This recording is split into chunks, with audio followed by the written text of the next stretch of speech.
بسم اللہ الرحمن الرحیم الحمد للہ رب العالمین والصلاة والسلام علی سید المرسلین وعلی آلہ وصحبہ اجمعین ومن تبعہم بإحسان الی یوم الدین۔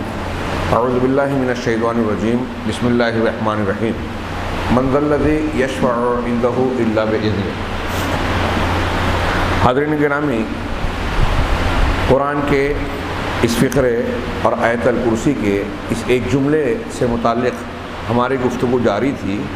اس ضمن میں شیخ ربیع حفظہ اللہ نے حدیث شفاعت پیش کی اور قیامت کے دن کا وہ منظر بیان کیا اللہ کے نبی صلی اللہ علیہ وسلم کے فرمان کے حوالے سے کہ بڑے بڑے ائمہ انبیاء کرام جن کے مقام تک دنیا کا کوئی دوسرا انسان نہیں پہنچ سکتا، وہ میدان محشر میں معذرت کریں گے کہ ہم اللہ کے جناب میں سفارش نہیں کر سکتے، اس لیے کہ آج پروردگار ایسا غضبناک ہے کہ نہ ماضی میں تھا نہ مستقبل میں ہوگا، اور اس خطرناک اور نازک موڑ پر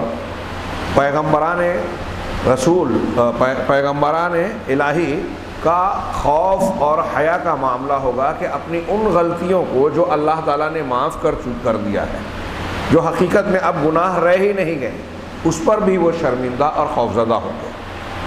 چنانچہ اس سے استدلال کرتے ہوئے حضرت موسیٰ، حضرت ابراہیم علیہ السلام جیسے لوگوں کا تذکرہ کرتے ہوئے پھر اس کے بعد نبی کریم صلی اللہ علیہ وسلم جو سفارش کریں گے بھی اس کے بارے میں بیان کیا کہ آپ سفارش کریں گے تو براہ راست فوراً نہیں کریں گے، سجدہ ریز ہوں گے، اللہ کی حمد و ثنا بیان کریں گے، اجازت طلب کریں گے، اور جب کہا جائے گا کہ سر اٹھائیے، مانگیے، دیا جائے گا، سفارش کیجیے، سفارش قبول کی جائے گی۔ انہی حدیثوں میں سے یہاں انہوں نے ذکر نہیں کیا، بخاری مسلم کے بعض روایات میں یہ الفاظ ہیں کہ نبی کریم صلی اللہ علیہ وسلم صاف صاف فرماتے ہیں کہ اب کہا جائے گا کہ میرے لیے، تو اس کے بعد جب سفارش کی اجازت دی جائے گی تو میرے لیے ایک حد مقرر کی جائے گی، اس حد سے اللہ کے رسول آگے نہیں بڑھ سکتے۔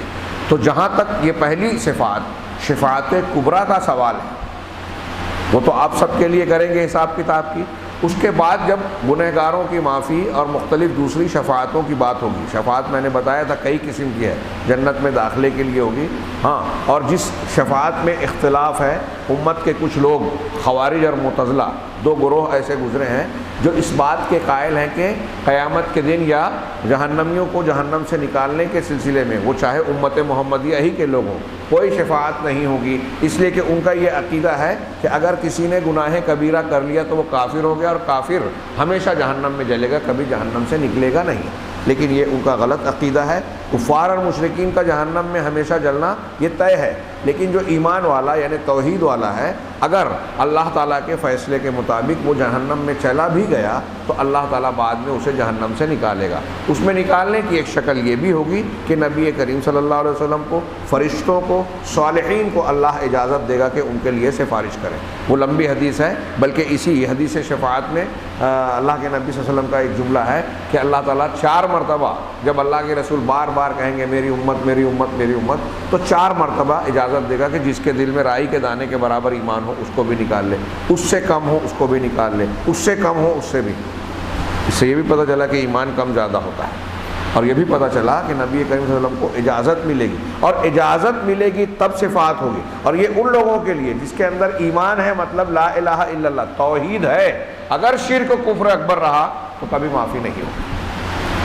تو یہ حاصل کلام جو ہم کو یہاں اصل بات پر مرکوز کرنی ہے، اور شیخ رحمہ اللہ حفظہ اللہ نے آیت الکرسی کی یہیں تک مقدار پر بحث کی ہے، من ذا الذی یشفع عندہ الا باذنہ۔ اس کے بعد والے ٹکڑوں پر تفصیلی گفتگو یا کوئی تذکرہ نہیں کیا، بلکہ توحید کی اہمیت پر آخری میں ایک لمبا بیان دے کر جو بہت اہم اور مفید ہے، ان چند سالوں پیشتر کی بات ہے یہ، ہاں، تو اپنے حالات اور مواقع کے اعتبار سے انہوں نے یہ پھر اس پس منظر میں بات چیت کی۔ آئیے ہم پہلے اس کو مکمل کریں۔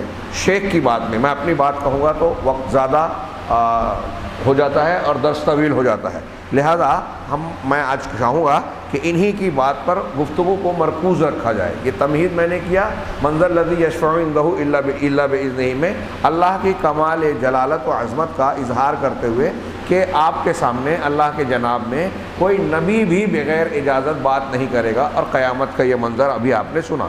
اور اللہ تعالیٰ کا یہ ارشاد، کل ہم یہاں تک پہنچے تھے سورہ زمر کا، قل للہ الشفاعۃ جمیعا، سورہ زمر آیت نمبر 44، آپ یہ کہیے کہ ساری شفاعت اللہ کی ہے، یعنی اللہ مالک ہے، شفاعت اس کی ملکیت ہے۔ لہذا اس سے استدلال کیا کہ کوئی زندہ مردہ انسان اس سے شفاعت نہیں کروائی جا سکتی اللہ کے پاس ان امور میں جو اللہ کے لیے خاص ہے، کیونکہ اللہ تعالیٰ شفاعت بھی اللہ تعالیٰ کی ملکیت ہے، اور ملکیت جس کو وہ دے گا اسی کو ملے گی۔ دنیا کے لوگوں کے جیسا معاملہ یہاں نہیں ہے۔ ہم زندہ سے جس طریقے سے کہتے ہیں کہ سفارش کر دو، ہاں زندہ سے دعا کرنے کی درخواست کی جا سکتی ہے، جیسا کہ جائز شفاعت میں ہم نے اس سے پہلے تذکرہ کیا۔ تو کسی میت سے، مردہ سے، ہاں اگر کوئی شخص یہ سمجھ کر کہ اللہ کے جناب میں ہم کو کوئی چیز یہ دلوا دیں گے، اللہ کے فیصلے کو بدلوا دیں گے، یہ سوچ کر دنیا کی شفاعت کی طرح کوئی اگر شفاعت کا طلبگار ہوتا ہے کسی مخلوق سے، تو وہ اللہ کے خالص حق کو دوسرے کو دے رہا ہے، اور یہ شرک ہے۔ شفاعت اللہ کے جناب میں وہی کرے گا جس کو اجازت ملے گی۔ اب پھر یہ جملہ نقل کر کے شیخ آگے کہہ رہے ہیں قل للہ الشفاعۃ جمیعا، آپ کہیں کہ شفاعت پوری کی پوری اللہ کا حق ہے، اللہ کی ہے۔ آگے کہہ رہے ہیں کہ رافضی لوگ اور قبوری، روافظ اور قبوریون، قبر پرست کو عرب لوگ قبوری کہتے ہیں، رافضی اور قبوری لوگ، یہ لوگ مردوں سے شفاعت طلب کرتے ہیں۔ اجمیر شریف جا رہے ہیں، بغداد شریف جا رہے ہیں، کلیئر شریف، شریف انہوں نے کہا، ہم نہیں کہتے، ہم کہتے ہیں شریف وہی شہر ہے جس کو اللہ اور رسول نے شریف قرار دیا، مکہ شریف، مدینہ شریف۔ زیادہ سے زیادہ ہم بیت المقدس کو کہہ سکتے ہیں، وہ بھی مقدس ہے، شریف ہے۔ باقی یہ سب جن کو شریف بنایا گیا ہے، یہ لوگوں کے خود ساختہ، بناوٹی، بدعتی، ہماری زبان میں کہہ لیں میڈ ان انڈیا ہے۔ اللہ کے نبی یا اللہ کی طرف سے نازل شدہ اللہ کے نبی کا بتایا ہوا نہیں۔ تو یہ مردوں سے شفاعت طلب کرتے ہیں کہ یہ وہی عقیدہ جو قوم نوح کا تھا کہ ہمارے بت جو ہیں ہم کو اللہ سے قریب کر دیں گے۔ کفار مکہ کہتے تھے کہ ہم ان کی بتوں کی عبادت اس لیے کرتے ہیں کہ یہ ہم کو اللہ سے قریب کر دیں گے۔ آپ قبر پرست لوگوں سے پوچھیں کہ بھائی اجمیر والے بابا، نظام الدین اولیاء، شیخ عبد القادر جیلانی رحمہم اللہ، ان لوگوں کی قبروں پر آپ جاتے ہیں، نظر و نیاز کرتے ہیں، کیوں؟ تو کہا ان کی عبادت۔ اب یہاں تو یہ بھی مسئلہ ہے کہ یہ لوگ یہ کہتے ہیں کہ یہ عبادت نہیں کر رہے۔ کفار مکہ تو کہتے تھے کہ ہم ان کی عبادت کرتے ہیں اس لیے کہ یہ ہم کو اللہ سے قریب کر دیں۔ یہ ان کی عبادت کرتے ہیں اور کہتے ہیں کہ ہم ان کی عبادت نہیں کرتے۔ عبادت کسے کہتے ہیں یہی نہیں سمجھا ان لوگوں نے۔ قرآن حدیث پڑھیں، عبادت کا معنی سمجھیں۔ یہ جو نظر و نیاز کرنا، چادر چڑھانا، توجہ کرنا، طواف کرنا، قبر کا طواف کرنا، قربانی کرنا، یہ سب عبادت کے اعمال میں شامل ہے۔ ہر وہ عمل، قول، ظاہر ہو یا باطن، جو اللہ چاہتا ہے اور پسند کرتا ہے وہ عبادت ہے۔ اب اللہ نے نظر پوری کرنے کے لیے کہا، قربانی کرنے کے لیے کہا، فصلی لربک وانحر، اپنے رب کے لیے نماز پڑھو اور قربانی کرو، ذبح کرو۔ تو جیسے نماز صرف اللہ کے لیے ہوگی ویسے قربانی بھی صرف اللہ کے لیے ہی ہوگی۔ اس آیت سے پتہ چلا، اور بھی بہت سی دلیل ہے۔ اور اللہ نے کرنے کا حکم دیا، مطلب اللہ بندوں سے چاہتا ہے، اور جو کام اللہ بندوں سے چاہتا ہے وہ عبادت ہے، قول ہو، فعل ہو، ظاہر ہو، باطن ہو، سب عبادت ہے جو اللہ چاہتا ہے۔ تو ہمارے یہاں لوگ سمجھتے ہی نہیں۔ تو کہا کہ مردوں سے یہ شفاعت طلب کرتے ہیں، بل یذبحون لہم، بلکہ ان کے لیے ذبح کرتے ہیں، بل یستغیثون بہم، اتنا ہی نہیں بلکہ ان کے ذریعے سے فریاد طلب کرتے ہیں۔ فریاد طلب کرنا مصیبت میں مدد مانگنے کے لیے کے معنی میں سمجھ لیجیے ہوتا ہے۔ بل یعتقدون فیہم انہم یعلمون الغیب، بلکہ اتنا ہی نہیں، وہ ان کے بارے میں یہاں تک عقیدہ رکھتے ہیں کہ یہ غیب جانتے ہیں اور کائنات میں تصرف کرتے ہیں۔ ابھی آتے آتے میں نے ایک آٹو پر لکھا ہوا دکھا مولا علی، ہاں شیعہ لوگ کہتے ہیں مولائے کائنات حضرت علی رضی اللہ تعالیٰ عنہ۔ عام بول چال میں کہتے ہیں کہ حسین کا دیا کھاتے ہیں۔ ان کے یہاں عقیدہ ہے کہ حضرت حسین علیہ السلام کی قبر کی مٹی اگر آپ لے آئیں تو شفا میں مددگار ہے، اس کی تعویذ بنا کے پہن لیں شفا دے گی۔ اب یہ میں شیعوں کی ایک دو باتیں بتا رہا ہوں، ایسے ہی قبر پرستوں کے مختلف بزرگوں اور ان کی قبروں اور ان کی مزارات کے تعلق سے الگ الگ عقیدے بنا کر رکھے ہیں۔ فلاں جگہ جائیں تو ایسا ہو جائے گا، فلاں کے مقام اور در پہ جائے تو یہ گویا اللہ نے ڈپارٹمنٹ باندھے. بالکل سیم ویسے ہی جیسے ہندوؤں کے یہاں یہ ہے کہ فلاں چیز کی دیوی فلاں ہے، فلاں کا دیوتا فلاں ہے. یہ کام بنانا ہے تو اس کے مندر میں جائیں، وہ کام بنانا ہے تو اس کی مالا جپیں. خود ساختہ بات ہے. کیا اللہ تعالیٰ نے کائنات بنائی؟ بنانے کی پوری قدرت اللہ کو تھی. اب بنانے کے بعد چلانے کی طاقت نہیں ہے اللہ کو. لوگوں کی مدد کا محتاج ہو گیا کہ ڈپارٹمنٹ باندھ دیا، یہ فلاں فرشتہ سنبھالے، یہ فلاں فرشتہ سنبھالے، اور یہ فلاں بزرگ سنبھالے، یہ فلاں بزرگ. فرشتے تو اس کی مخلوق ہیں، اللہ نے ان کو کاموں کو سونپا ہے، لیکن اللہ ان کا محتاج نہیں ہے. جو حکم اللہ دیتا ہے وہی کرتے ہیں. تو یہ لوگ اپنے مردوں کے بارے میں یہ سب عقیدہ رکھتے ہیں. یہ ایک ایک جملہ جو ہے نا آپ بہت مرتبہ سنتے ہیں، ہاں، لیکن اس کو سنجیدگی سے اس پر غور کیجئے. کوئی چھوٹی موٹی بات نہیں ہے. ایک مزار پہ اگر آپ چلے جائیں، ہاں، ہم لوگ راجستھان گئے تھے بیکانیر، واپسی میں میں تو چاہتا نہیں تھا، اجمیر رکے، رات میں مجبوراً وہاں قیام کرنا پڑا رات کا کہ لاج میں سو جائیں. ہاں، صبح میں دوسرے دن دوست و احباب نے کہا کہ ہم جائیں گے ذرا قبر کا منظر دیکھنے، وہ خواجہ اجمیری صاحب جو بولتے ہیں ہم لوگ. میں نے کہا میں نہیں جاؤں گا، آپ لوگ جائیے، میں سوؤں گا، شرک کے اڈے پہ مجھے نہیں جانا. زبردستی لے کر گئے، اور اس میں سے ایک صاحب نے کہا کہ ہمیں یقین ہے کہ آپ مناظر دیکھیں گے تو ضرور اس پر خطبہ اور تقریر کریں گے. اور واقعی جب میں نے مناظر دیکھے یہاں مالیگاؤں میں ایوب مسجد میں آ کر میں نے دو جمعہ مسلسل خطبہ دیا تھا. اتنا بھیانک اور کھلا شرک، سر عام، سر بازار، اللہ تبارک و تعالیٰ کی جناب میں توہین، الٹے سیدھے عقیدے. کوئی دھاگا بیچ رہا ہے، خواجہ صاحب کا ہے، پیسے لے کر یہ دے رہا ہے، آپ کی مراد پوری کرنے کے لیے آپ کو خرچہ کرنا پڑ رہا ہے. ہاں، جنتی دروازہ وہ کھلتا ہے اور اس میں گئے تو جنت میں چلے گئے. سجدہ ہو رہا ہے، قربانیاں ہو رہی ہیں، قوالیاں ہو رہی ہیں. ہاں، اہل ایمان کا سماع قرآن سننا ہے. اور یہ بدعتیوں کا، علامہ ابن کثیر اور سلف میں کئی لوگوں نے لکھا کہ یہ بدعتیوں کا سماع ہے. قوالی اور شرکیہ کلام، نعت، گانے بجانے، ہاں، یہ اہل بدعت کا سماع ہے. اور اہل ایمان کو سکون ملتا ہے. جمعہ کے دن جو میں نے آیت پیش کی تھی، ہاں، تقشعر منہ جلود الذین یخشون، ہاں، کہ اللہ نزل احسن الحدیث، ہاں، کتابا متشابہا مثانیہ تقشعر منہ، ہاں، جلود الذین یخشون ربہم. کہ اللہ نے بہترین کلام اتارا، ایک دوسرے سے ملتا جلتا، جس میں احکام مسائل بار بار دہرائے گئے ہیں. اس سے ان لوگوں کے دل رونگٹے کھڑے ہو جاتے ہیں جو اللہ تبارک و تعالیٰ سے خشیت اور ڈر رکھتے ہیں. تو اہل علم نے اس آیت کی روشنی میں لکھا کہ اہل علم مسلمانوں اور مومنوں کو قرآن سن کر دل میں خوف اور مطلب ان کے اندر اطمینان، سکون ہوتا ہے. اللہ بذکر اللہ تطمئن القلوب. قرآن سے تاثیر ہوتی ہے، یہ قرآن کو غور سے سنتے ہیں، پسند کرتے ہیں.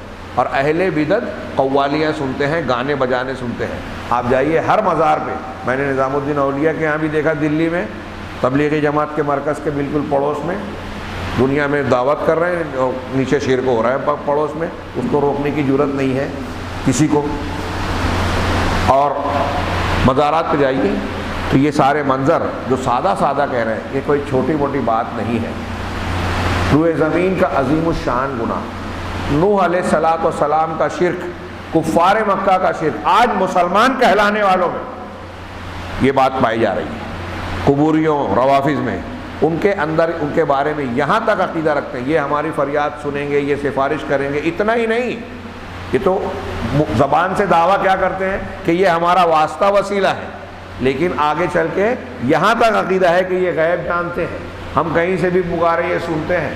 ایسی ایسی حکایات سن کے غصہ بھی آئے اور ہنسی بھی کہ بزرگ جو ہے ان کے قبر پر پہنچے، راستے میں ایک لونڈی کو دیکھا، ایک صاحب نے اس کو پسند آ گئی اور قبر پر جا رہے تھے، ہاں، لیکن وہ کسی اور کی ملکیت تھی. اب وہ جب قبر پر پہنچے تو ان کے جو قبر میں ان کے پیر صاحب تھے، ہاں، ان کو پتہ چل گیا تھا کہ اس نے اس لڑکی کو دیکھا اور اس پسند آ گئی ہے.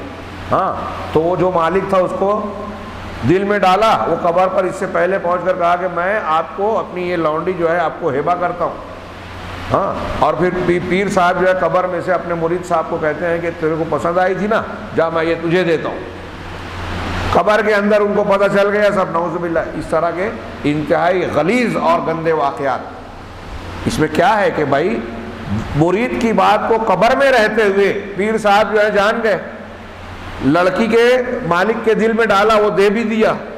کیا کر رہی ہے اللہ تعالیٰ؟ کائنات میں تصرف کر رہے ہیں، دلوں کی باتوں کو جان رہے ہیں۔ اللہ تبارک و تعالیٰ اپنے رسول کے بارے میں کہہ رہا ہے کہ منافقین کو آپ نہیں پہچانتے، ہم پہچانتے ہیں۔ کیا ہے قرآن نے کہا کہ لا تعلمهم، آپ ان کو نہیں پہچانتے، نحن نعلم، ہم انہیں جانتے ہیں۔ اللہ کے نبی صلی اللہ علیہ وسلم کو اپنے گرد رہنے والے منافقین کے بارے میں نہیں پتا۔ اللہ کے نبی صلی اللہ علیہ وسلم کو کچھ لوگوں نے دھوکہ دے کر کہا کہ اپنے کچھ صحابہ کو ہمارے قبیلے میں دعوت و تبلیغ کے لیے بھیجیے، آپ نے بھیج دیا اور انہوں نے دھوکے سے قتل کر دیا۔ آپ کو یہ نہیں پتہ چلا کہ ان کے دل میں سازش کا خیال ہے، دھوکہ دے کر ہمارے صحابہ کو مارنا چاہتے ہیں، آپ کو نہیں پتہ چلا۔ اور یہ قبر کے اندر رہتے ہوئے ایک بزرگ کو یہ پتہ چل جا رہا ہے کہ میرے مرید کو فلاں لڑکی پسند آ گئی، اور پھر آپ تصرفات، دل بھی بدل دیا، وہ مل بھی گئی، اس کے حوالے بھی کر دیا۔ یہ میں ایک مثال دے رہا ہوں۔ قطب، ابدال اور نہ جانے کیا کیا، غوث، یہ اصطلاحیں ہیں صوفیوں کے یہاں۔ کائنات کا نظام یہ چلا رہے ہیں، ایک وہ غوث ہوتا ہے، اس کے انڈر میں 4 قطب ہوتے ہیں، اس کے انڈر میں اتنے ابدال ہوتے ہیں، ہاں، اور فلاں کیا اوتار اور کیا کیا اصطلاحات ہیں، ان کی اپنی تشریحات ہیں۔ یہ قرآن حدیث میں یہ سب تفصیلات نہیں ہیں، یہ لوگوں کی بناوٹی بنائی ہوئی ہے۔ اور یہ بات دھیان میں رکھے کہ جو یہ عقیدہ رکھتا ہے کہ کائنات کا نظام حضرت علی چلا رہے ہوں یا قطب اور ابدال چلا رہے، اگر ایسا کوئی کر رہا ہے تو وہ کھلا شرک اکبر کر رہا ہے۔ اسی عقیدے پر مر گیا تو کبھی جہنم سے نہیں نکلے گا، وہ مسلمان ہے ہی نہیں جو یہ عقیدے رکھتا ہے، کیونکہ اس کا لا الہ الا اللہ ہی سے وہ اللہ کے علاوہ دوسروں کو رب مان رہا ہے، ربوبیت میں بھی شرک کر رہا ہے۔ اسی لیے شیخ نے کہا کہ اپنے بزرگوں کے بارے میں یہ قبوری اور روافظ اور بہت سارے اب دوسرے بھی یہ عقیدہ رکھتے ہیں کہ وہ ان کی فریاد سنیں گے، ان کی بگڑی بنائیں گے، ان کی مشکل آسان کریں گے، کسی کو مشکل کشا، کسی کو حاجت روا، کسی کو دستگیر نام دے رکھا ہے نا ان لوگوں نے۔ آگے کہا کہ یہ کائنات میں تصرف رکھتے ہیں اور غیب بھی جانتے ہیں۔ ما وقفوا عند الشرک فی الالوہیہ، یہ لوگ الوہیت میں، اللہ کی عبادت میں شرک کرنے تک صرف نہیں رکے، بل تجاوزوا ذالک الی الشرک فی الربوبیہ، اس سے آگے بڑھ کر ربوبیت میں بھی شرک کیا۔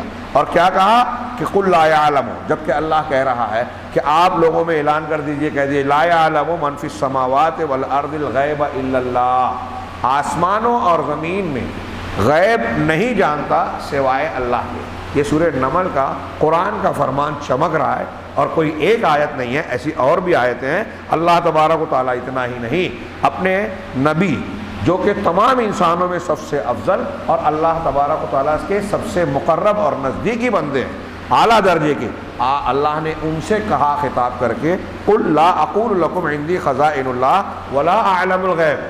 یہ تراویح میں جو قرآن آپ پڑھ رہے ہیں، روزانہ تلاوت کر رہے ہیں، اس کی دنیا کی فضیلتیں جانتے مانتے ہیں، اس کو کب مانیں گے؟ اللہ اس میں کتنا صاف صاف کہہ رہا ہے۔ لیکن اللہ جو کہتا ہے، یہ بدعقیدہ لوگ کہتے ہیں کہ اللہ کے کہنے کا یہ مطلب نہیں ہے، اللہ کے کہنے کا مطلب یہ بتائیں گے۔ جو رسول نے سمجھا، جو صحابہ نے سمجھا، جو علماء سلف معتبر مفسرین نے آج تک سمجھا اور سمجھایا، وہ سب غلط۔ یہ بدعتی قبوری اس کو توڑ مروڑ کے اس کا کچھ معنی بیان کرے، جو صاف صاف الفاظ عربی عبارت کہہ رہی ہے، کہیں کہ اس کا یہ مطلب نہیں ہے۔ یہ کون سی عقل مندی ہے؟ یہ گمراہی کا بالکل خاص شیطانی چال کا بالکل اثر نظر آتا ہے۔ چنانچہ اللہ نے فرمایا کہ آپ کہیے لا اقول لکم عندی خزائن اللہ ولا اعلم الغیب، کہ میں یہ تم سے یہ نہیں کہتا، میرا یہ دعویٰ نہیں ہے کہ میرے پاس زمین کے خزانے ہیں، اور نہ ہی میں غیب کو جانتا ہوں۔ یہ سورہ انعام کی آیت نمبر 50۔ سورہ اعراف میں آیت نمبر 188 میں اللہ نے کہا کہ آپ کہیے قل لا املک لنفسی نفعا ولا ضرا۔ میں بار بار کہتا ہوں، توحید کی یہ بہت بڑی دلیل ہے کہ دنیا کے سب سے بہترین انسان، سب سے اونچے درجے والے پیغمبر کو آپ کہہ رہے ہیں، اور جب آپ کا یہ عالم ہے کہ آپ کہہ رہے ہیں کہ میں غیب نہیں جانتا، اور یہاں اس آیت میں کہا کہ آپ کہیے کہ میں اپنے آپ کے لیے کسی بھی نفع اور کسی بھی نقصان کا مالک نہیں ہوں، اختیار نہیں رکھتا الا ماشاء اللہ، سوائے اتنا جتنا اللہ چاہے۔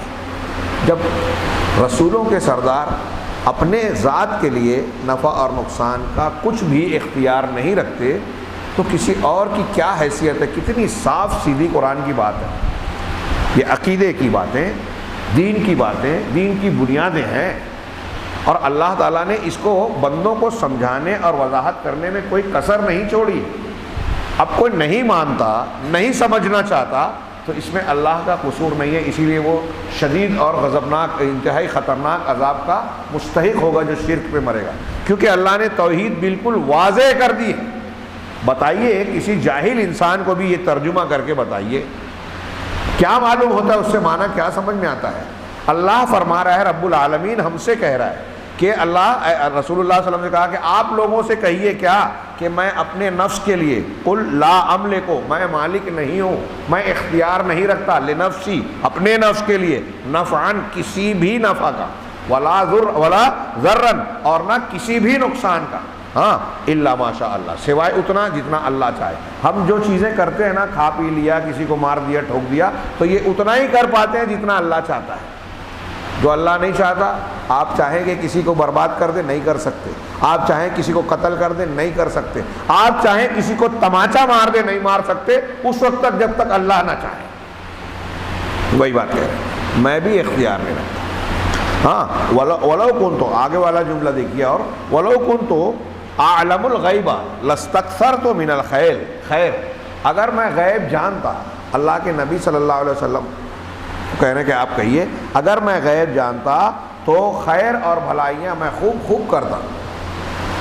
ہاں، وما مسنی السوء، اور مجھے کوئی تکلیف چھوتی بھی نہیں، لاحق ہوتی ہی نہیں. یہ ایک دم کلیئر بات ہے.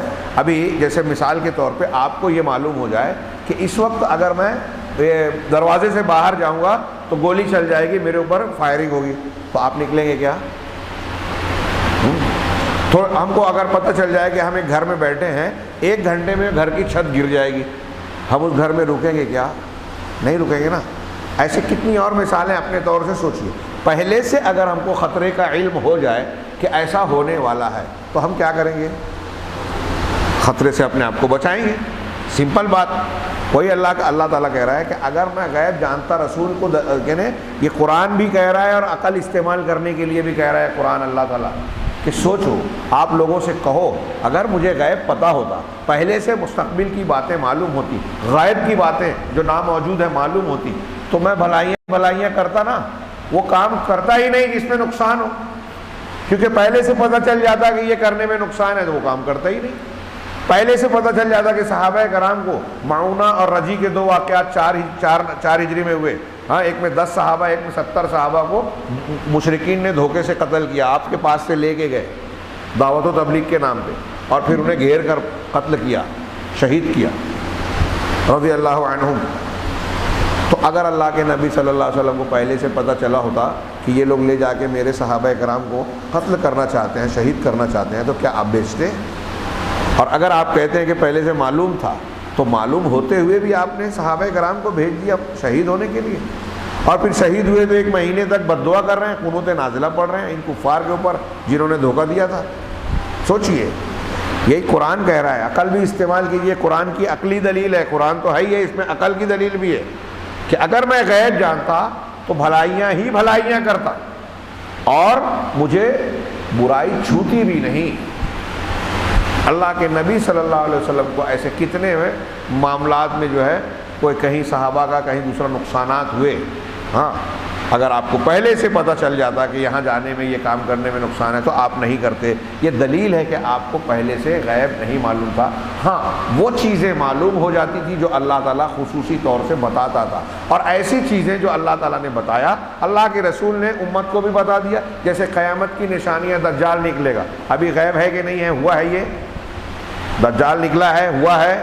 نہیں ہوا ہے نا، لیکن آئے گا. ہم اور آپ مانتے کہ نہیں مانتے؟ یہی تو ایمان بالغیب ہے نا. جو ہوا نہیں ہے تو اس کو وہ ہمیں کیسے پتا؟ دجال آئے گا، ہمیں کیسے پتا؟ اللہ کے رسول صلی اللہ علیہ وسلم کی حدیثوں سے پتا چلا نا. ابھی وہ خبر احاد اور کچھ لوگ نہیں مانتے، وہ الگ چھوڑیے، جو مانتے ہیں ابھی اس کی بات. دجال آئے گا یہ ہمیں پتا ہے، یہ غیب ہے. اب یہ حدیثوں میں ہے، حدیثیں اللہ کے رسول نے بیان کی. اللہ کے رسول نے کہاں سے بیان کی؟ اللہ کی طرف سے بیان کی. تو اللہ نے جو رسول کو بتایا، رسول نے ہم کو بتایا، ایسا ایسا قیامت کی نشانیاں ہیں، مرنے کے بعد قبر میں ایسا ایسا ہوگا، ہاں اس کے بعد دوبارہ زندہ ہو گئے میدان محشر میں ایسا ایسا ہوگا۔ ابھی ہم نے ایک لمبی حدیث پڑھی کہ لوگ انبیاء کے پاس جائیں گے، کس نے بتایا؟ رسول نے بتایا۔ رسول اللہ صلی اللہ علیہ وسلم کو کس نے بتایا؟ اللہ نے بتایا۔ جنت ایسی ہوگی، جہنم ایسی ہوگی، قرآن میں بھی ہے، حدیثوں میں اس کی تفصیلات بھی ہیں۔ تو جو غیب اللہ نے رسول کو بتایا وہی معلوم ہوا، اور جو معلوم ہوا وہ آپ نے امت کو بتا دیا۔ لہذا بذات خود ذاتی طور پہ غیب دانی، غیب کے علم کو جاننا یا معلوم ہونا، یہ صرف اللہ کی شان ہے۔ اپنے نبی صلی اللہ علیہ وسلم کے بارے میں بھی اللہ تعالیٰ نے نفی کی ہے کہ وہ شان جو اللہ کی ہے، وہ علم جو اللہ کا ہے، عالم الغیب والشہادہ، علام الغیوب ہونا، ہاں ظاہر کھلے چھپے کا علم رکھنے والا ہونا، یہ شان صرف اور صرف اللہ کی ہے۔ اگر کوئی شخص اللہ کے علاوہ کسی اور کو مانتا ہے تو وہ شرک اکبر کر رہا ہے، اللہ تبارک و تعالیٰ کی ربوبیت میں شرک کر رہا ہے۔ ان انا الا نذیر و بشیر لقوم یؤمنون، میں غیب جانتا ہوتا تو بھلائیاں ہی بھلائیاں کرتا، تکلیف مجھے چھوتی بھی نہیں، میں تو بس ڈرانے والا اور بشارت دینے والا ہوں ان لوگوں کو جو ایمان لاتے ہیں، جو ایمان لائے ان کو خوشخبری دینے والا ہوں۔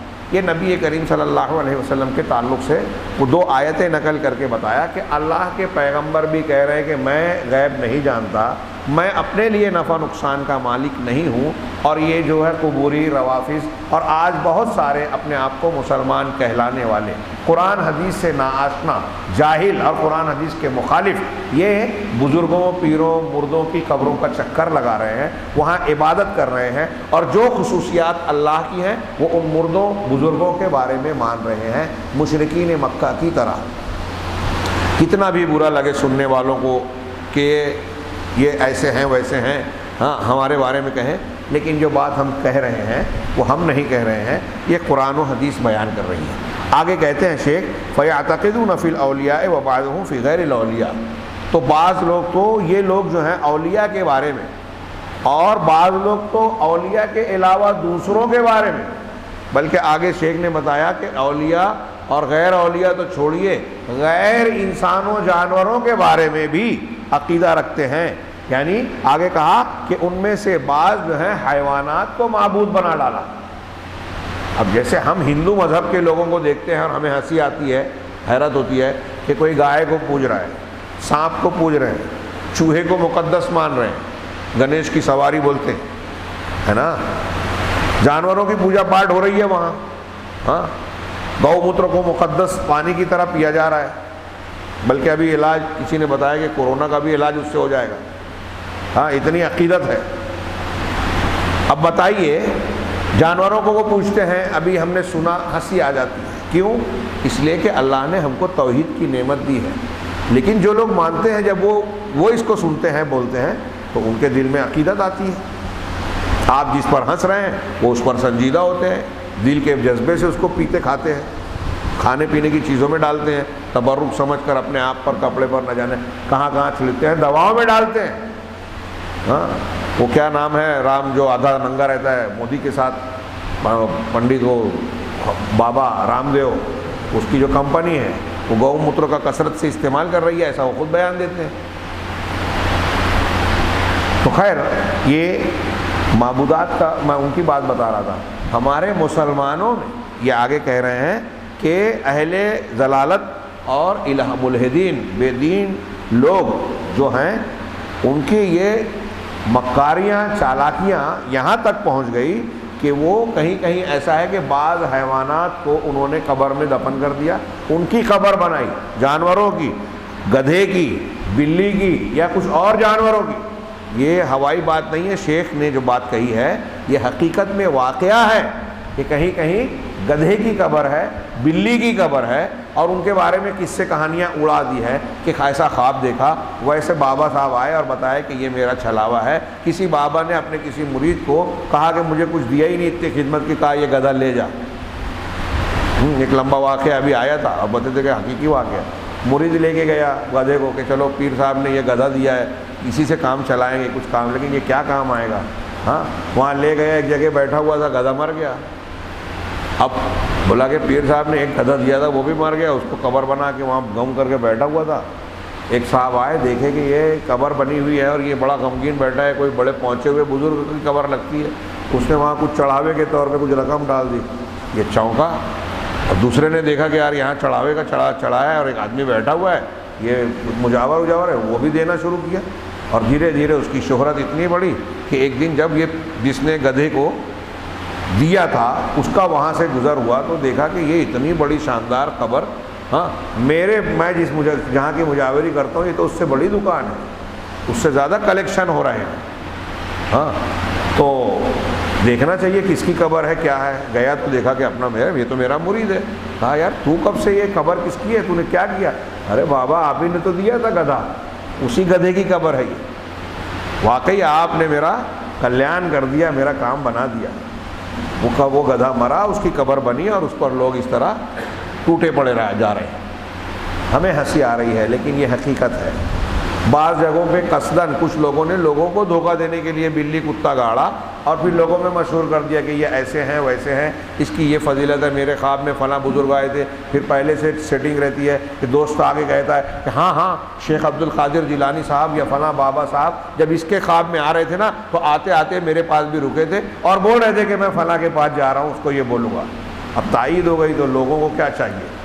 ہاں جن کے عقیدے برے ہیں، گندے ہیں، ہاں وہ اس قسم کی باتوں میں، فریب میں بہت جلدی دھوکے میں آ جاتے ہیں۔ ہاں اگر دلائل کی بنیاد پر ہم ان چیزوں کو، دلائل کو، اعتقادات کو مانیں گے نا تو ہمارے عقیدے ادھر ادھر نہیں پھیلیں گے، پھٹکیں گے۔ جیسے آج بہت سارے جاہل مسلمان، ارے وہ بزرگ تو ایسے تھے، ارے وہ تو ویسے تھے۔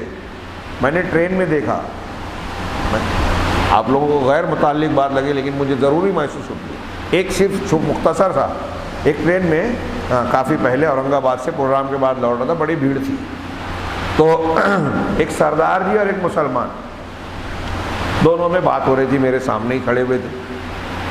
تو مسلمان نے اپنے ایک بابا کی کرامت بتائی تو پلٹ کے سردار جی نے گرو نانک کی کرامت بتائی۔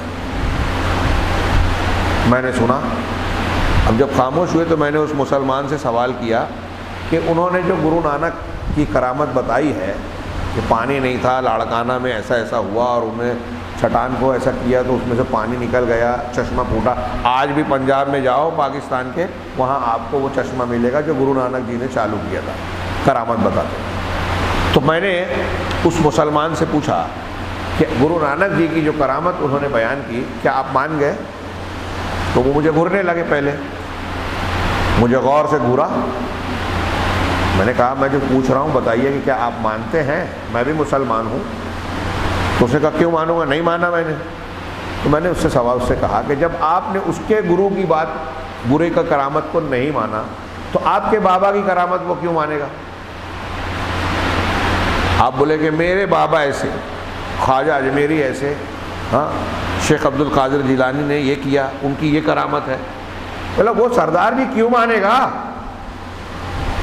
آپ اس کے گرو اب ایک ہندو آئے اور یہ بیان کرے، رامائن جو تصور آتی ہے آج اس کو بلا وجہ حقیقی بنانے کی کوشش کی جاتی ہے۔ خود ہندو علماء اور محققین کا کہنا ہے، والمیکی نے جو ڈاکو سے اچھا انسان بنا تھا، ایک کہانی لکھی تھی، حقیقت نہیں ہے، اور یہاں رام کی جنم بھومی بنا کر لڑائی لڑی اور ہماری مسجد چھین لی، سپریم کورٹ کا فیصلہ بھی دے دیا۔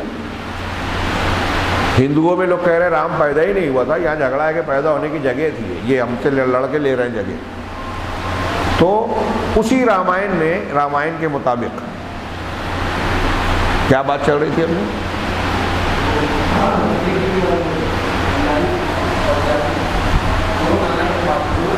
ہاں تو میں نے کہا رامائن کے مطابق، ہاں رام جی کو ان کے بھائی کے لیے، کس کے لیے جڑی بوٹی کی ضرورت پڑی، ہنومان کو بھیجا کہ فلاں پہاڑی پر جا کے وہ جڑی لے آئے، اور جب وہ گئے تو وہ درخت پہچان نہیں رہے تھے، تو اب انہوں نے پورا پہاڑ اٹھایا اور پہاڑ اٹھا کے ہی لے آئے کہ اب اس میں جو بھی جڑی ہے نکال لو۔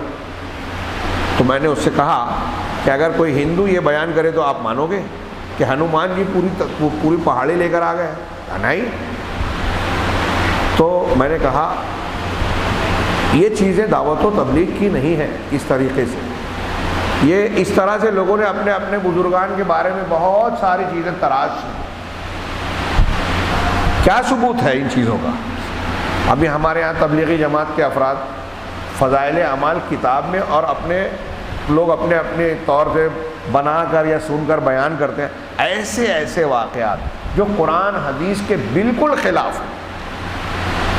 میں اپنے واقعات اپنے بتاؤں، میں بہت کم چھوٹا آدمی ہوں، تو حیرت ہوگی ایک آدمی سے تبلیغی نصاب والے ہاتھ میں تبلیغی نصاب لیا ہوا تھا بنارس میں میرے پڑھنے کے زمانے میں نے جھک کر دیکھا، اس نے کتاب بتائی، میں نے ایسے کیا، اس کو لگا کہ یہ اس کی بے عزتی کر رہا ہے، تو کہا کیا خیال ہے اس میں؟ میں نے کہا بہت ساری غلط سلط باتیں، اس میں قرآن حدیث کے خلاف باتیں ہیں۔ اس نے میرے ہاتھ میں دے دی اور کہا کہ کھول کے بتاؤ، ایک نکال کے بتاؤ۔ میں نے ایک نکالا، بتایا اور کہا کہ دیکھو یہ واقعہ ہے کہ ایک بادشاہ پر حملہ کیا مسلمانوں نے، گرفتار کیا، بہت مختصر میں گرفتار کیا، پکڑنے کے بعد اس کو ایک ڈیگ رکھی، ڈیگ کے نیچے جو ہے وہ لکڑیاں رکھی، ڈیگ کے اندر بادشاہ کو ڈالا، نیچے آگ لگائی، بادشاہ ڈیگ کے اندر مسلمان ہو گیا، کلمہ پڑھنے لگا، لا الہ الا اللہ کا ورد کرنے لگا، اچانک بادل آ گیا، مسلمانوں نے آگ لگائی، پانی برسا، آگ بجھ گئی، ڈیگ ہوا میں اڑی، اور پھر اڑتے ہوئے ایک دوسرے قبیلے میں جا کے اس نے لینڈ کیا۔ وہاں کے لوگوں نے گھیرا، کیا بات ہے؟ بادشاہ نے اپنا واقعہ بتایا، پورا قبیلہ مسلمان ہو گیا۔ یہ میں نے اپنے الفاظ میں شارٹ میں بتایا، یہ واقعہ تھا۔ اس نے پڑھنے کے بعد کیا کہ اس میں غلط کیا ہے؟ اور کہا اچھا سب صحیح ہے، کہاں کا یہ واقعہ، کس کتاب کا حوالہ ہے؟ مسلمانوں کو کسی جاندار کو جلانا منع ہے، کسی کو جلانا نہیں چاہیے، تو بادشاہ کو ڈیگ میں پکانے کے لیے ڈالے تھے۔ مسلمان گرفتار ہو گیا، بادشاہ بھی ڈیگ میں کہے کو ڈالے، پکانا تھا، کھانا تھا اس کو، یا پھر اتنی شدت سے جلا رہے تھے کہ ڈیگ کو گرما کے اس کو جلایا جائے؟ چلو ہو گیا، بارش ہو گئی، آگ بجھ گئی، تو پھر ڈیگ کو اڑنے کی کیا ضرورت تھی؟ ارے جب آگ بجھ گئی تھی تو وہی مسلمانوں کو سمجھ میں آ جاتا، چلو اڑی۔ اب اس کو ڈیگ کے اندر مسلمان کرنے والا کون تھا؟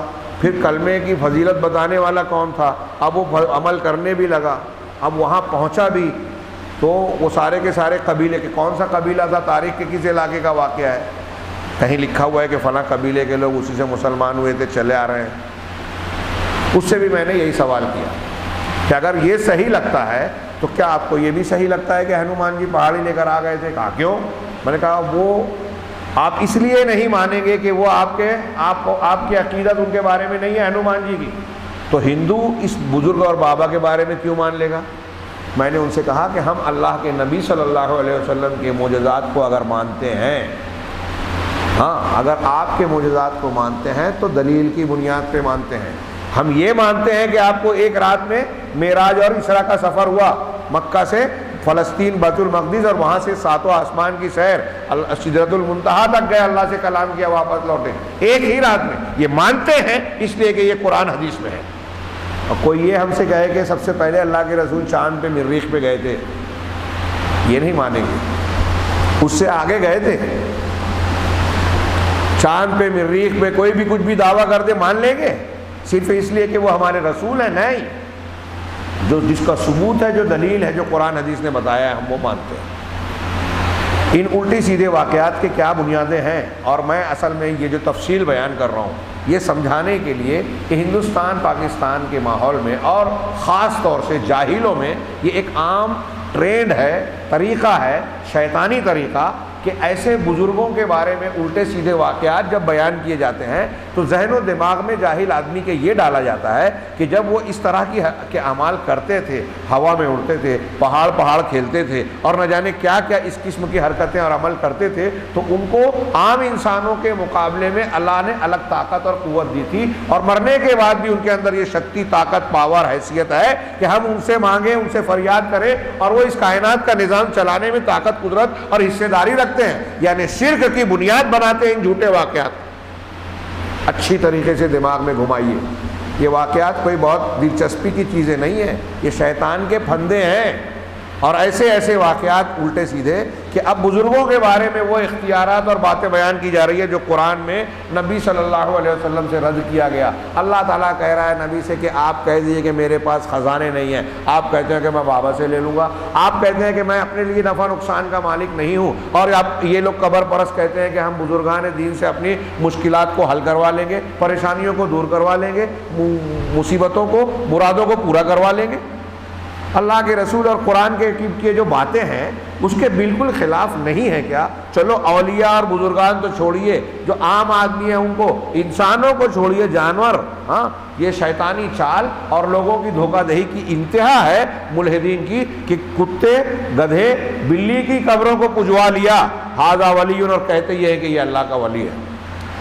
فَيُقْبِلُ الْجَهْلَةُ وَالصَّفَا، آگے کہہ رہے ہیں کہ یہ جانوروں کی قبروں کو بھی انہوں نے مقدس بنا دیا اور اس کو ولی کا نام دے دیا، اور یہ جاہل، بے وقوف اور گمراہ صوفیاں ایسی قبروں کی طرف متوجہ ہوتے ہیں، ان کی تقدیس اور تعظیم کرتے ہیں، اس کا طواف کرتے ہیں، قبروں پر گھومتے ہیں، چکر لگاتے ہیں، جو صرف کعبۃ اللہ کے لیے جائز ہے شریعت اسلامیہ میں، اور ان سے وہ باتیں مانگتے ہیں، وہ چیزیں طلب کرتے ہیں جو اللہ کے سوا کسی اور سے طلب نہیں کی جانی چاہیے۔ وَهَذَا يُنَافِي تَوْحِيدَ اللَّهِ تَبَارَكَ وَتَعَالَى، یہ اللہ تبارک و تعالیٰ کی توحید کے بالکل خلاف اور اس کی ضد ہے۔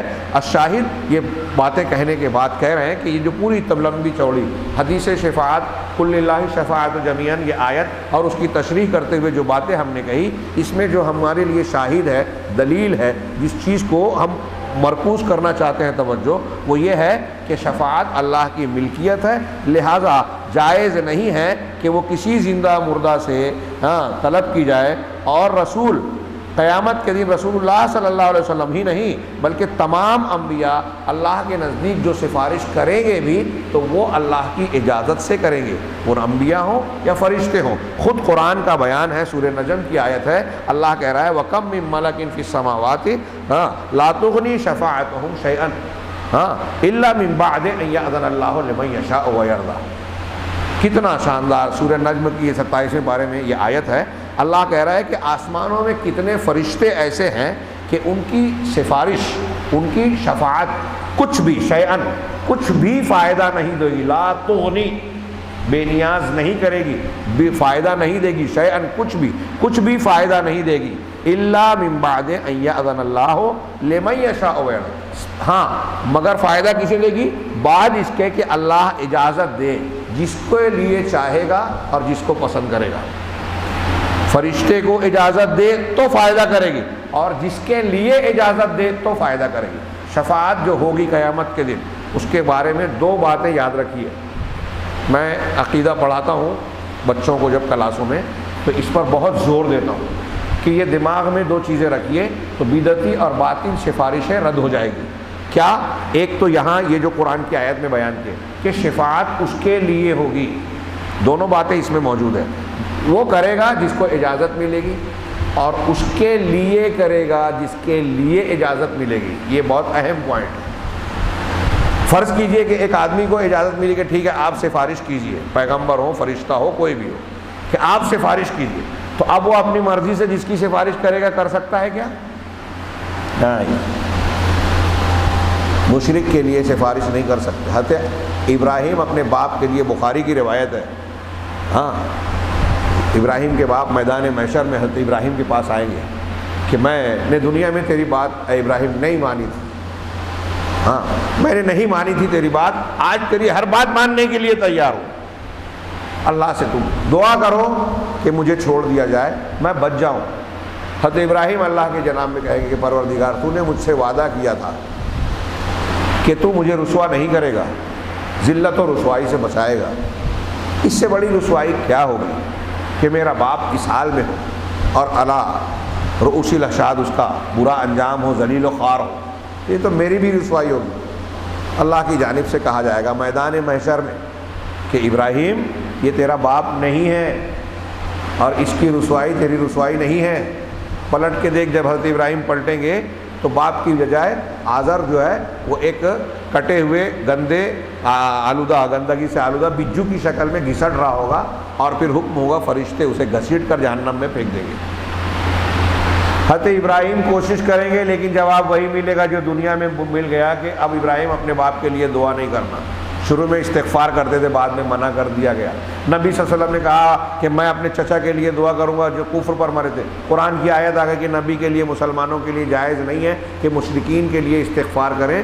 یہ بات واضح ہو جانے کے بعد کہ وہ اہل جہنم میں سے، اس آیت پر، ان واقعات پر غور کیجئے کہ نبی صلی اللہ علیہ وسلم اور مسلمانوں کو دنیا میں دنیا میں مشرکین کے لیے دعا کرنے سے منع کر دیا گیا جو شرک پر مرتا ہے، تو آخرت میں سفارش کر پائیں گے کیا؟ ان کی اجازت ملے گی کیا؟ کتنی سمپل اور واضح بات ہے، مگر بہت سے لوگ ماننے کو تیار ہی نہیں ہیں۔ بزرگ پرستی، شخصیت پرستی، اور یہ باتیں کہو تو ان کو لگتا ہے کہ یہ بزرگان دین کی توہین ہے۔ نہیں، آپ اللہ کی توہین کر رہے ہیں، اور اس میں بزرگوں کی توہین بالکل نہیں ہے۔ جو جس کا مقام ہے وہ دیجیے، اس مقام سے بڑھا کر۔ اب اگر کوئی عیسائی، ہم یہ کہتے ہیں کہ حضرت عیسیٰ علیہ السلام اللہ کے بیٹے نہیں، بندے ہیں، مخلوق ہیں، تو عیسائیوں کو لگتا ہے کہ ہم توہین کر رہے ہیں، تو انہیں لگتا ہے اس لیے کہ انہوں نے حضرت عیسیٰ کا وہ مقام مقرر کر دیا جو ان کا ہے ہی نہیں، اللہ کے ساتھ جوڑ دیا، اللہ کا بیٹا نعوذ باللہ قرار دے دیا۔ ہم کہتے ہیں بیٹے ہرگز نہیں ہے، رد کرتے ہیں ہم اس کا۔ قل هو اللہ احد اللہ الصمد لم یلد ولم یولد، کوئی اللہ کا بیٹا نہیں ہے، کوئی باپ نہیں ہے، یہ ہم کہتے ہیں۔ اب وہ کہیں گے انہوں نے اپنے دماغ سے، ایسے ہی قرآن کہہ رہا ہے کہ کوئی غیب نہیں جانتا۔ اب جب ہم کہتے ہیں تو کہتے ہیں دیکھو گستاخی کر رہے ہیں، جو قرآن کہہ رہے ہیں ہم وہی کہہ رہے ہیں، جو اللہ کے رسول کہہ رہے ہیں ہم وہی کہہ رہے ہیں۔ اور سارے بزرگان دین جو حقیقت میں بزرگ ہیں وہ بھی اسی عقیدے کو ماننے والے ہیں۔ شیخ عبد القادر جیلانی کی کتابیں دیکھ لیجئے، ایسی چیزوں سے ان کا دامن صاف ہے جو آج قبر پرستوں نے ان کی طرف منسوب کر کے ان کے بارے میں اڑا رکھی ہے۔ 11 شریف کی مجلسوں میں الٹی سیدھی باتیں بیان کرتے ہیں ان کے بارے میں، غلو والی۔ خیر، ہم بات کے اخیر میں ہیں۔ انہوں نے کہا کہ یہ آسمانوں میں کتنے فرشتے ہیں جن کی سفارش اللہ کی اجازت کے بغیر کوئی کام نہیں آئے گی۔ میں نے تو کہا کہ 2 باتیں یاد رکھیے، وہ 2 بات، پہلی بات یہ کہ سفارش کرنے والا جب اجازت دی جائے گی تبھی سفارش کرے گا، نمبر 1۔ دوسری بات یہ کہ اس کے لیے حد مقرر ہوگی، کس کے لیے کرنا ہے، اور کس کے لیے کرنا ہے کئی حدیثیں ہیں بالکل واضح، جو لا الہ الا اللہ کے شرائط پر پورا اترے گا، یعنی جس کا کلمہ توحید ٹھیک ٹھاک رہے گا، توحید رہے گی، شرک اکبر کفر اکبر نہیں رہے گا، اسی کے لیے اللہ کی طرف سے اجازت ملے گی۔ صحیح مسلم اور بخاری کی حدیثوں میں یہ موجود ہے کہ میری سفارش اسی کو ملے گی جو خالصتاً لا الہ الا اللہ اخلاص کے ساتھ بولتا ہے۔ اور ایک روایت جو مسلم کی ہے کہ میری شفاعت کا حصہ میری امت کے ہر اس شخص کو ملے گی جس نے اللہ کے ساتھ شرک نہیں کیا، انشاءاللہ۔ یہ اللہ کے رسول اللہ کے جملے کا میں نے ترجمہ کیا۔ ہاں، تو کہہ رہے ہیں کہ ان فرشتوں میں، آسمانوں میں جو فرشتے ہیں ان کی سفارش کوئی کام نہیں دے گی، قرآن کہہ رہا ہے، سوائے اس کے جس کو اس کے بعد کہ اللہ اجازت دے، جس کے لیے چاہے اور جس کو پسند کرے۔ ان فرشتوں میں جبرائیل ہے، میکائیل ہے، اس میں پہاڑوں کا فرشتہ ہے، اس میں ایسا فرشتہ بھی ہے کہ جس کو اللہ تعالیٰ اجازت دے گا، اس کے درمیان اس کے کان اور اس کے کان کی لو اور کندھے کے درمیان جو ہے وہ آسمان اور زمین کے درمیان کے فاصلے کے برابر فاصلہ ہوگا، ایسے ایسے فرشتے ہیں۔ اور ایک فرشتہ ایسا جو اس بات کی طاقت رکھتا ہے کہ پہاڑوں کو اٹھا کر بعض پہاڑوں کو بعض پر مار دے۔ اور اللہ کے رسول صلی اللہ علیہ وسلم کے پاس یہی پہاڑوں کا فرشتہ، پہاڑوں کا ملک الجبال آیا اور کہا تھا طائف کے واقعے میں کہ میں پہاڑوں کا فرشتہ ہوں، تمہارے رب نے مجھے آپ کے پاس بھیجا ہے تاکہ آپ اپنا حکم مجھے دیجئے۔ یہ طائف والوں نے جو سلوک کیا ہے، اور یہ مکہ والوں نے، فما شئت، جو آپ چاہیں، اگر آپ چاہیں تو میں ان 2 پہاڑیوں کے درمیان، بین الاخشبین علیہم الاخشبین، یہ 2 اخشبین 2 پہاڑیاں ان کے درمیان ملا دوں، یعنی دونوں کو ملا کر پیس دوں ان بستی والوں کو۔ تو یہ اتنی طاقت تھی اس فرشتے میں۔ یہ اللہ کی ایک مخلوق ہے، معمولی مخلوق، ایسے فرشتے، اتنے بڑے فرشتے جو پہاڑوں کو ملا کر رگڑ دے، ایسی طاقت اللہ نے انہیں دی۔ کفار قریش پر یہ عظیم فرشتے جبرائیل جن کے 600 پر ہیں، جو ہر پر آسمان اور زمین کے درمیان کے حصے کو ڈھانک دینے والا، ومع ذلك يتضاءلون امام عظمت، اس کے باوجود یہ اللہ کی عظمت کے سامنے خوف سے، دہشت سے، اللہ کے اجلال اور اللہ کی تعظیم سے جھکے ہوئے ہوں گے، کمزور محسوس کریں گے۔ کوئی شخص بولنے کی اور کھڑے ہونے کی طاقت نہیں رکھے گا کہ اللہ کے سامنے سینہ نکالے آگے بڑھے۔ یہ اتنی بڑی بڑی مخلوق اللہ کے سامنے سرنگوں ہوں گے۔ ہؤلاء الملائکہ لا یشفعون الا عند اللہ الا من بعد اذنہ، یہ فرشتے ہیں جو اللہ کے پاس اللہ کی اجازت کے بغیر سفارش نہیں کریں گے. ہاں لیکن آج ہم دیکھ رہے ہیں کہ سفارش کا یہ معاملہ جاہلوں، بیوقوفوں، گمراہ لوگوں کے ہاتھ میں کھلونا بن گیا، اور اس کو اس طرح سے توڑا موڑا، قرآن حدیث کی تعلیمات کو یوں گھمایا، ان کو جاہلوں کو اس طرح سمجھایا کہ آج یہ لوگ شفاعت کے نام پر اللہ کے بندوں کو اللہ کا درجہ دے رہے ہیں، مخلوقات کو اللہ کی الوہیت اور ربوبیت میں شریک کر رہے ہیں. اللہ سے ہم عافیت مانگتے ہیں. یہ شیخ کی عبارت کا مفہوم یہاں اتنا اس مضمون پہ ختم ہوا. آگے ایک بڑی ہیڈنگ ہے موٹی، تضیع التوحید سبب ضیاء الامہ. آپ اتنا غور کیجئے کہ اللہ کی عظمت کیسی ثابت ہو رہی ہے. اللہ لا الہ الا ہو، اللہ اس کے سوا کوئی عبادت کے لائق نہیں ہے، معبود برحق نہیں ہے. الحی القیوم ہے، ہاں اسے نیند اور اونگ نہیں آتی. آسمان و زمینوں میں جو کچھ اسی کا ہے، اس کے آگے کوئی اس کی اجازت کے بغیر سفارش نہیں کر سکتا. یہ سب توحید اور اللہ کی عظمت کمالات بیان کرنے والی باتیں ہیں.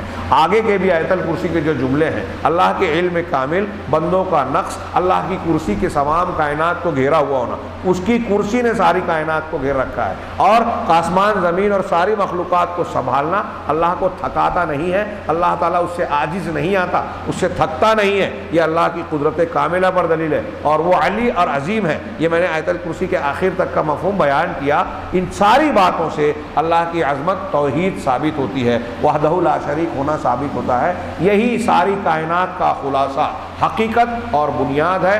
ساری بھلائیوں کی دنیا اور آخرت میں بھلائیوں کی جڑ اور بنیاد ہے. لیکن اسی بنیاد کو امت نے ضیاء کر دیا. ہیڈنگ لگائی تضیع التوحید سبب ضیاء الامہ، کہ توحید کا ضائع کرنا امت کے ضائع ہونے کا سبب ہے.